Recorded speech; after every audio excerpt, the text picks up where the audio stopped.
नाज़रीन, मेरा नाम आबिद अंदिलीब है और मैं इस वक्त मौजूद हूँ सदीक जान के साथ।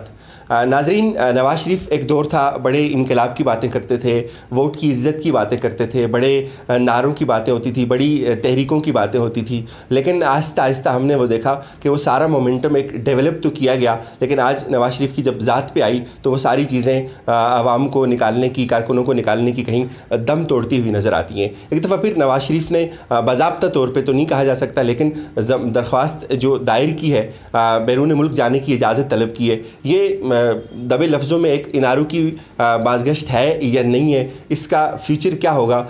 कोर्ट के एक मारूफ रिपोर्टर आप सबके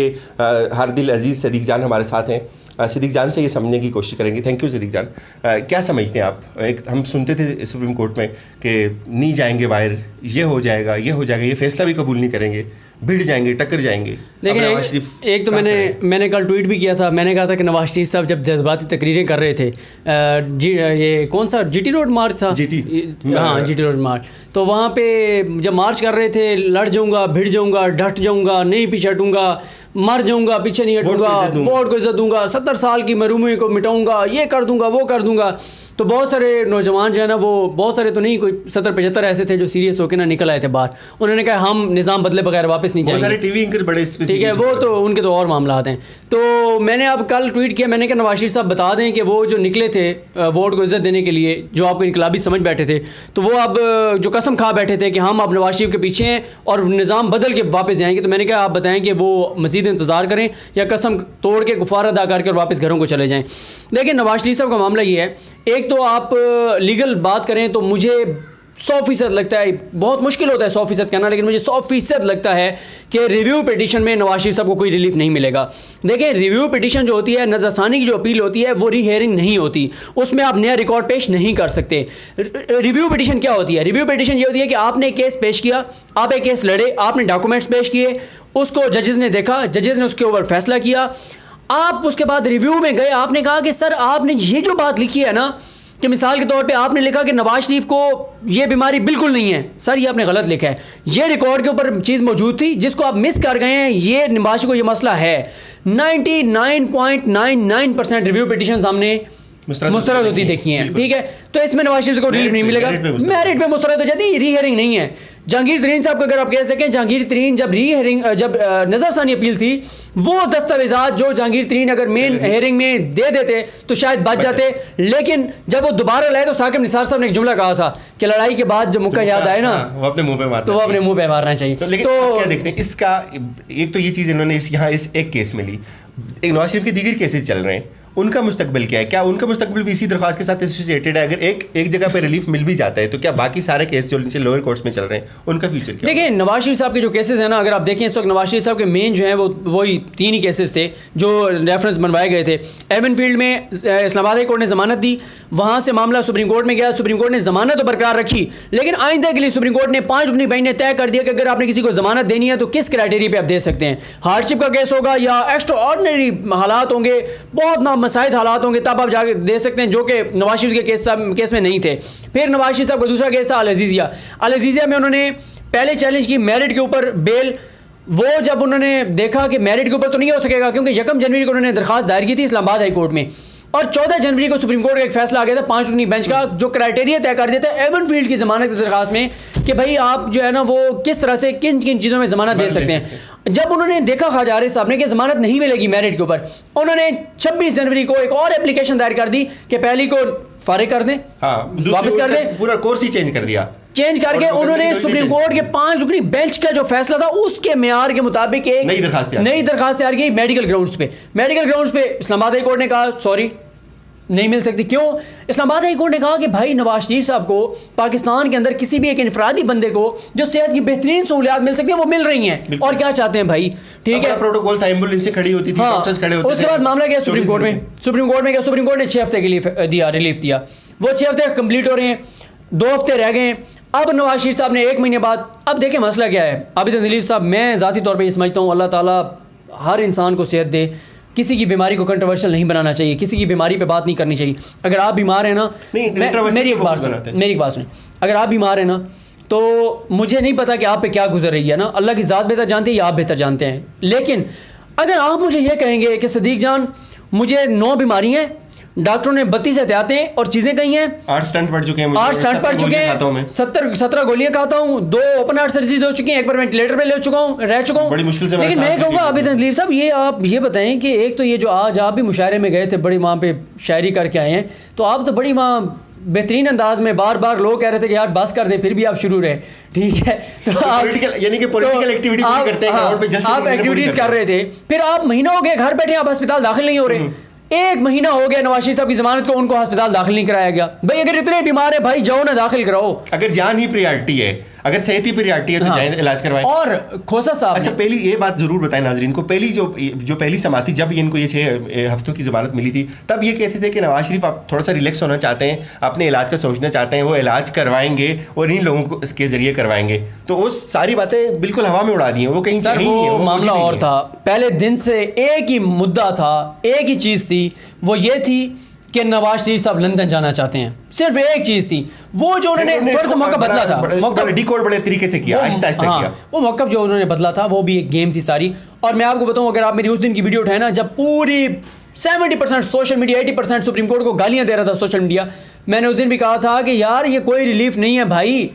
खोसा साहब ने 6 हफ्ते की जमानत देके पूरे को पूरा बयानिया नूली का उड़ा के रख दिया था, वरना हम सुबह उठते थे आंखें यूं मलते हुए हम ट्विटर खोलते थे, पहले ऊपर मरियम नवाज साहब का ट्वीट होता था, हाय लुट गए, हाय मार गए, ये हो गया वो हो गया। भाई आपसे ज्यादा आप बेटी और आपके खानदान से ज्यादा उस्मान बुज़ार की हुकूमत नवाज शरीफ का ख्याल रख रही थी, वहां 24 घंटे मॉनिटरिंग थी, डॉक्टर मौजूद थे, एम्बुलेंसेज मौजूद थी, हर चीज, नर्सेज, ईच एंड एवरीथिंग थी। आपने क्या किया है? 1 महीना हो गया नवाज शरीफ साहब, जैसे वो ममनून हुसैन साहब को हम निकालते थे ना धूप लगवाने के लिए 14 अगस्त पे, और कुछ 2-3 साल में 2-3 बार धूप लगवाने के लिए, हाँ धूप लगवाने के लिए बाहर लाते थे। नवाज शरीफ साहब को भी इसी तरह जो है ना, और फिर वो किसी ने किया हुआ था सोशल मीडिया पे, आपको पता है बड़े जालिम लोग हैं सोशल मीडिया वाले, तो वो किसी ने किया हुआ था कि नवाज शरीफ साहब की मिसाल वही है कि जैसे वो स्कूल में एक बच्चा आता है ना, कहता है कि जी मेरे पेट में बड़ा दर्द है और ये वो, और छुट्टी जब मिलती है तो जाके जब बाहर आप देखते हैं तो वो जाके खेल रहा होता है ग्राउंड में। एक बात ये बताइए, एक मैं